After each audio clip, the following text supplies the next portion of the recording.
commencement était la parole, et la parole était avec Dieu, et la parole était Dieu. Elle était au commencement avec Dieu. Toutes choses ont été faites par elle, et rien de ce qui a été fait n'a été fait sans elle. En elle était la vie, et la vie était la lumière des hommes. La lumière luit dans les ténèbres, et les ténèbres ne l'ont point reçue. Il y eut un homme envoyé de Dieu. Son nom était Jean. Il vint pour servir de témoin et pour rendre témoignage à la lumière, afin que tous crussent par lui. Il n'était pas la lumière, mais il parut pour rendre témoignage à la lumière. Cette lumière était la véritable lumière qui, en venant dans le monde, éclaire tout homme. Elle était dans le monde. Le monde a été fait par elle, et le monde ne l'a point connue.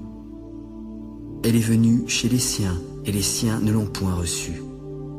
Mais à tous ceux qui l'ont reçue et à ceux qui croient en son nom, elle a donné le pouvoir de devenir enfants de Dieu, lesquels sont nés non du sang, ni de la volonté de la chair, ni de la volonté de l'homme, mais de Dieu.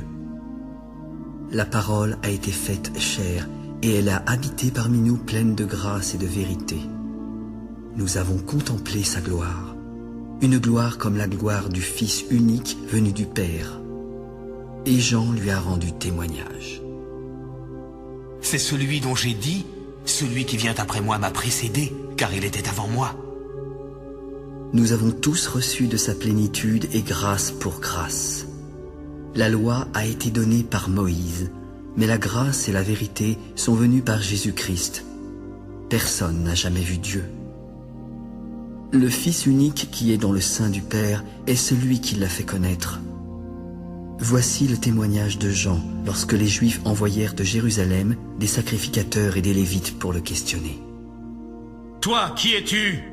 « Je ne suis pas le Christ. »« Qui es-tu ? Es-tu Élie ?»« Non, je ne suis pas Élie. »« Es-tu le prophète ?»« Non plus. »« Mais dis-nous qui tu es, afin que nous donnions une réponse à ceux qui nous ont envoyés. Que dis-tu de toi-même ?»« Moi, je suis la voix de celui qui crie dans le désert. Aplanissez le chemin du Seigneur, comme a dit Ésaïe le prophète. » Ceux qui avaient été envoyés étaient des pharisiens, et ils le questionnèrent encore. « Pourquoi donc baptises-tu si tu n'es pas le Christ, ni Élie, ni le prophète ?»« Moi, je baptise d'eau. Mais au milieu de vous, il y a quelqu'un que vous ne connaissez pas, qui vient après moi, et je ne suis pas digne de délier les lacets de ses souliers. » Ces choses se passèrent à Béthanie, au-delà du Jourdain, où Jean baptisait. Le lendemain, il vit Jésus venant à lui. « Voici l'agneau de Dieu qui ôte le péché du monde.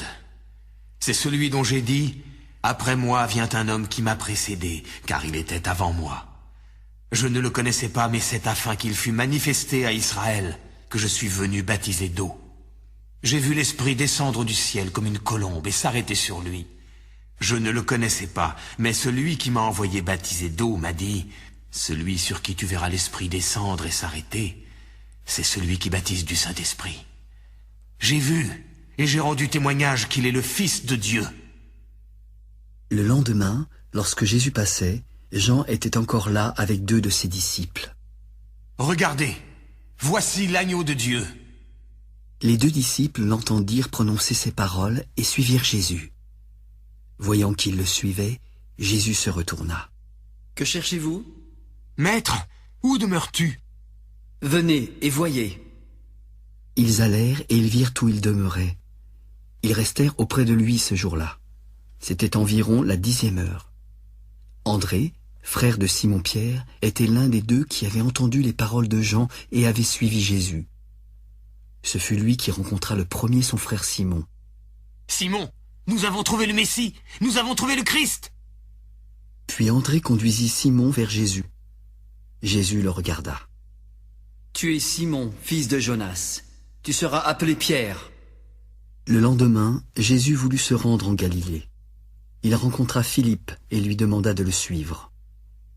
Philippe était de Bethsaïda, de la ville d'André et de Pierre. Puis Philippe rencontra Nathanaël.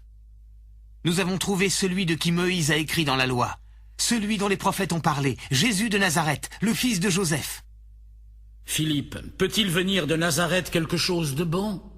Alors viens et vois toi-même. Jésus, voyant venir à lui Nathanaël, dit de lui: Voici vraiment un Israélite dans lequel il n'y a point de fraude. D'où me connais-tu? Avant que Philippe ne t'appelle, je t'ai vu quand tu étais sous le figuier. Maître, tu es le Fils de Dieu, tu es le roi d'Israël. Parce que je t'ai dit que je t'ai vu sous le figuier, tu crois. Mais tu verras de plus grandes choses que celles-ci. En vérité, vous verrez désormais le ciel ouvert et les anges de Dieu monter et descendre sur le Fils de l'homme.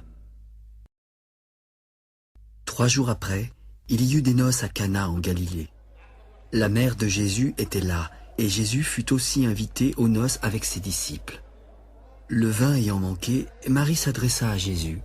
« Vois, ils n'ont plus de vin. » Femme, qu'y a-t-il entre moi et toi? Mon heure n'est pas encore venue. Faites ce qu'il vous dira. Or, il y avait là 6 vases de pierre destinés aux purifications des Juifs et contenant chacun 2 ou 3 mesures. Remplissez d'eau ces vases et portez-en à l'ordonnateur du repas. Quand l'ordonnateur du repas eut goûté l'eau changée en vin, et ne sachant d'où venait ce vin, il appela Jésus. Tout homme sert d'abord le bon vin, puis le moins bon après qu'on se soit enivré. Toi, tu as gardé le bon vin jusqu'à présent. Tel fut, à Cana en Galilée, le premier des miracles que fit Jésus. Il manifesta sa gloire et ses disciples crurent en lui. Après cela, il descendit à Capernaum avec sa mère, ses frères et ses disciples, mais ils n'y demeurèrent que peu de jours.